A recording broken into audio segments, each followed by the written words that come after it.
नमस्कार। आइए सुनते हैं मुंशी प्रेमचंद जी की लिखी कहानी बाबा जी का भोग।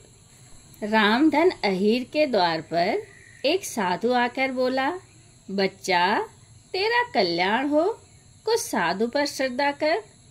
रामधन ने जाकर स्त्री से कहा, साधु द्वार पर आए हैं, उन्हें कुछ दे दे। स्त्री बर्तन मांज रही थी और इस घोर चिंता में मग्न थी कि आज भोजन क्या बनेगा। घर में अनाज का एक दाना भी न था। चैत का महीना था, किंतु यहाँ दोपहर ही को अंधकार छा गया। उपज सारी की सारी खलिहान से ही उठ गई। आधी महाजन ने ले ली, आधी जमींदार के प्यादू ने वसूल की। भूसा बेचा तो बैल के व्यापारी से गला छूटा। बस थोड़ी सी गांठ अपने हिस्से में आई, उसी को पीट पीट कर एक मन भर दाना निकाला था। किसी तरह चैत का महीना पार हुआ। अब आगे क्या होगा? क्या बैल खाएंगे, क्या घर के प्राणी खाएंगे, यह ईश्वर ही जाने। पर द्वार पर साधु आ गया है, उसे निराश कैसे लौटाएं? अपने दिल में क्या कहेगा? स्त्री ने कहा, मटका झाड़ पोंछकर तो कल ही चूल्हा जला था, क्या उसमें बरकत होगी? रामधन, तो मुझसे तो यह न कहा जाएगा कि बाबा घर में कुछ नहीं है, किसी के घर से मांग ला। स्त्री, जिससे लिया उसे देने की नौबत नहीं आई, अब और किस मुंह से मांगूं? रामधन, देवताओं के लिए कुछ अंगोवा निकाला है ना, वही ला दे आऊं। स्त्री, देवताओं की पूजा कहाँ से होगी? रामधन, देवता मांगने तो नहीं आते, समाई होगी करना, न समाई हो न करना। स्त्री, अरे तो कुछ अंगोवा भी पंसेरी दो पंसेरी, बहुत होगा तो आधा सेर। इसके बाद क्या फिर कोई साधु ना आएगा?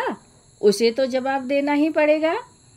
रामधन, यह बला तो टलेगी, फिर देखी जाएगी। स्त्री झुंझला उठी और एक छोटी सी हांडी उठा लाई, जिसमें मुश्किल से आध सेर आटा था। वह गेहूं का आटा बड़े यत्न से देवताओं के लिए रखा हुआ था। रामधन कुछ देर खड़ा सोचता रहा, तब आटा एक कटोरे में रखकर बाहर आया और साधु की झोली में डाल दिया।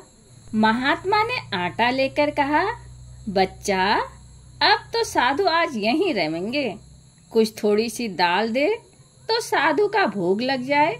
रामधन ने फिर आकर स्त्री से कहा, संयोग से दाल घर में थी।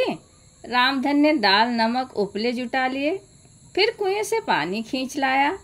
साधु ने बड़ी विधि से बाटियां बनाई, दाल पकाई और आलू झोली में से निकालकर भुर्ता बनाया।